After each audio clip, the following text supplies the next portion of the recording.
Hello, class. Our group is doing self-driving technology from Google, which is called their Waymo cars.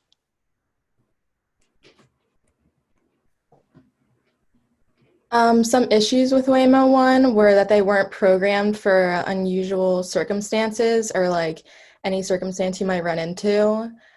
Sean Metz, who was a part of the early rider program, had relied on Waymo to get him to Costco on a busy weekend, and the technology seemed to struggle to get around the amounts of pedestrian traffic in the parking lot, and it ended up timing out, and this resulted in the safety driver having to contact the support of the firm.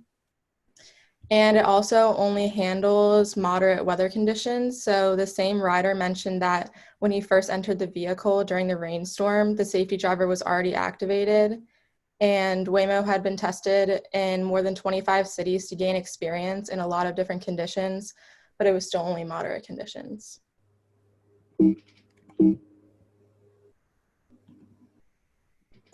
Also in Silicon Valley, a region in Northern California that serves as a global center for high technology.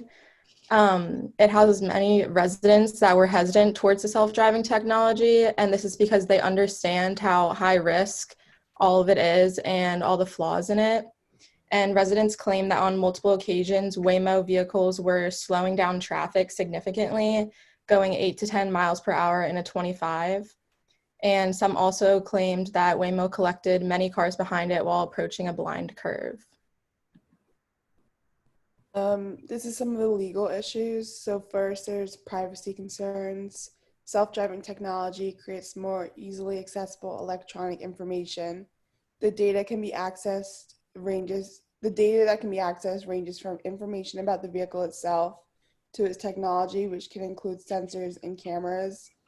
The information obtained from self-driving cars may include specific codes and require expert interpretation, which may record data on how, when, and where individuals drive. This could raise privacy concerns if the information is stolen or improperly handled by companies. Next is breaking laws itself. As self-driving technology becomes a greater concept, requiring less and less control from the driver, there is more of a risk of people controlling the vehicles while intoxicated or on a device, which leads to more accidents and a higher percentage of criminals. This also puts other people at risk. And then employment. Since self-driving technology makes people think that they don't need to pay attention and have no control, there's a chance employers will require them to check work emails or calls when in a self-driving car, and it could potentially raise wage. Overall, the legal implications of self-driving technology is severe as it puts other people at risk. For example, the sensors in a car might not detect a person walking and potentially injure them, and that can lead to a lawsuit. People will start to think that it's okay for them to go on their phone or drink when in self-driving cars. They feel that they don't need to focus on the road or their surroundings.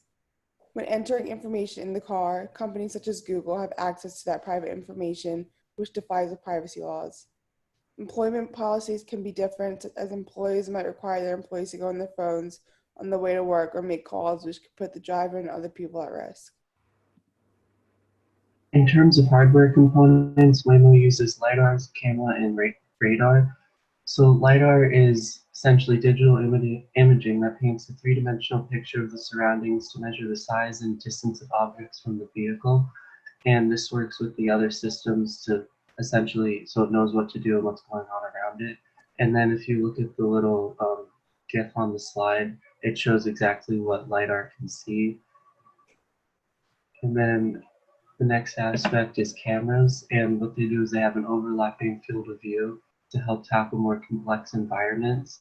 And with these cameras, they have specialized cameras that can see pedestrians and traffic lights over 500 meters away, and it offers better range and resolution than LiDAR, so it can see more farther.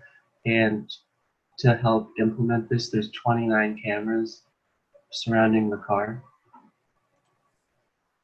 And then the next one is radar, where what the radar does is it can see and measure an object's speed. And with this, it can track objects that are moving, barely moving, and stop to ensure that it can predict what a car object is doing to get around it. And what it does is it essentially just also complements the cameras and the radar with overlapping coverage to enhance performance with the self-driving technology. And then here's an image of, they've shifted from their minivans to the electric Jaguar I-Paces, and they have a couple of them now, and they're getting up to 20,000 of them. And then this image shows where they're putting the LiDAR cameras and radar. The future effects on self-driving cars, the possibilities are endless on what could happen and what the future looks like. What will the future look like with self-driving cars by Google? According to Waymo, they're trying to make transportation safer and more efficient. With this, there could be more people trying to text and multitask without having to worry about driving. This will cause less accidents, but cars, like all the cars, would have to be self-driving to avoid human error on the road. Waymo.com states that the average person sits in 42 hours of traffic a year. So with the less traffic, there's so much more time on everyone's hands that could create, instead of just looking at taillights the whole time. The people that would be most affected by this would be the truck drivers, limousine companies, and like Ubers and Lyfts. They are probably the only people not in favor of self-driving technology, as they would probably be jobless. And then here's a picture of the minivan and like the technologies around it. Something interesting Waymo's doing to help future improvements in self-driving cars is that they have open data, and in their own words, it's only a small fraction of all the data they collected, but it's still very helpful for all the autonomous vehicle researchers.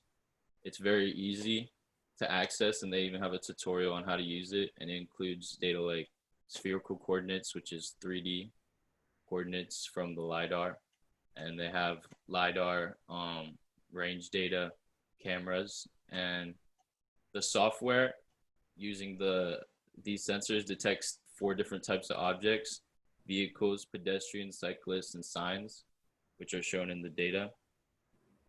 Here's an example of 3D LiDAR technology. The yellow boxes and the red boxes and the blue dots are all different labels that the car detected, and they're identifying them as different objects. The yellow things seem to be cars, and the red things are pedestrians.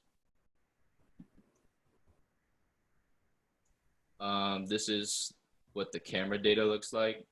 They have the 2D cameras label only 3 different types of objects: vehicles, pedestrians, and cyclists. The cameras don't detect the signs.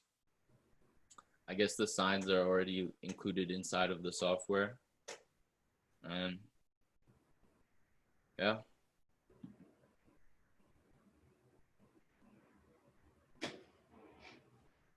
Thank you for watching our presentation, guys.